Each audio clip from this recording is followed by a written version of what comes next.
after having self-published free games, I've realized just how incredibly hard it is to get visibility for any sort of art online, even on a platform as big as Steam. It's easy to be glossed over. So this got me to thinking how little I personally search for, the extreme low budget indies out there, and try to find those very hidden gems. So I decided to take a chance on a few indies every once in a while, hoping to do this type of thing every month and put a video out about it. I'm limiting myself to under $5 and games that have little to no reviews.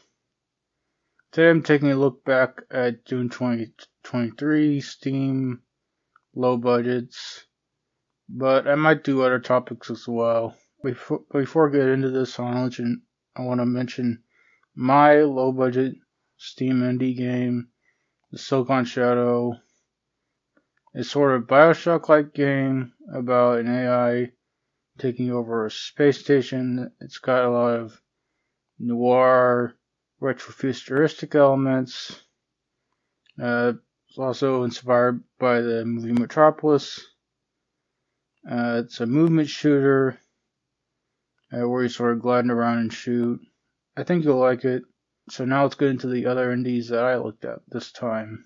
So I'm going to be doing this in order from worst to best. And we're starting out with the Richmond Rut in Search of Fenton.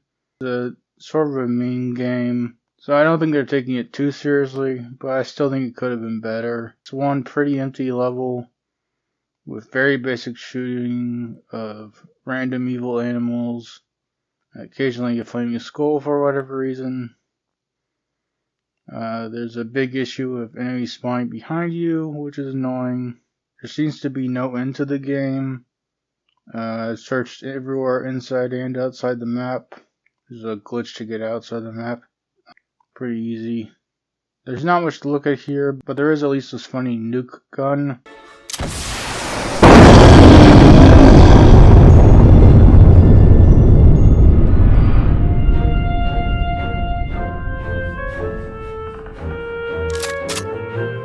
You make this look easy.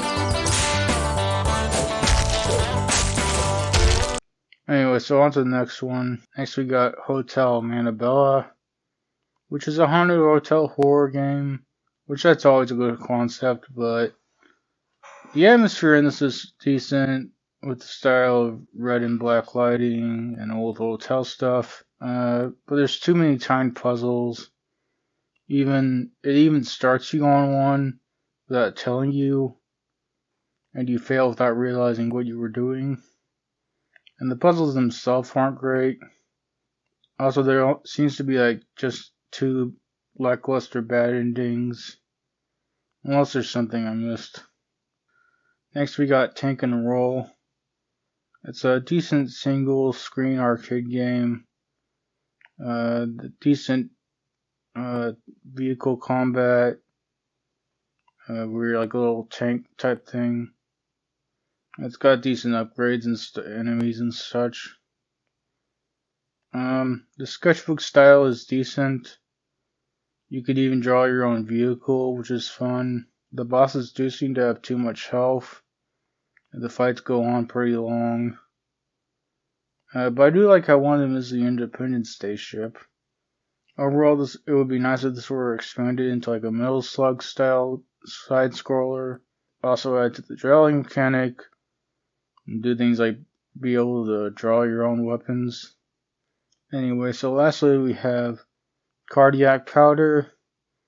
This game has a lot of potential.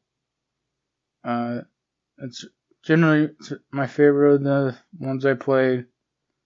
But the problem is, there's a few critical flaws. The core gameplay is very fun though. The way you quickly mow down enemies and clear rooms, it gives you a nice John Wick feel. But there are a lot of problems, the biggest one being that sometimes it crashes when level switching, and it doesn't save your progress before the crash. If that happens, which is bad. Another thing is that the enemy lock-on target switching should be controlled by mouse or right stick movement, or at least the guy should auto-aim at the melee guys when they're right next to him. Also, there are too many small objects in the environment. It's especially bad when using the keyboard. It has a kill or die mechanic, but the health drain for not killing enemies is too harsh compared to the size of the levels and the distances you have to walk, potentially without fighting enemies. It may sound like I was being hard on this game, but it is my favorite of the bunch. I think it could be pretty good with some revision. So that's about it for these indie highlights. Thank you to anyone who likes, comments, or subscribes. That's it.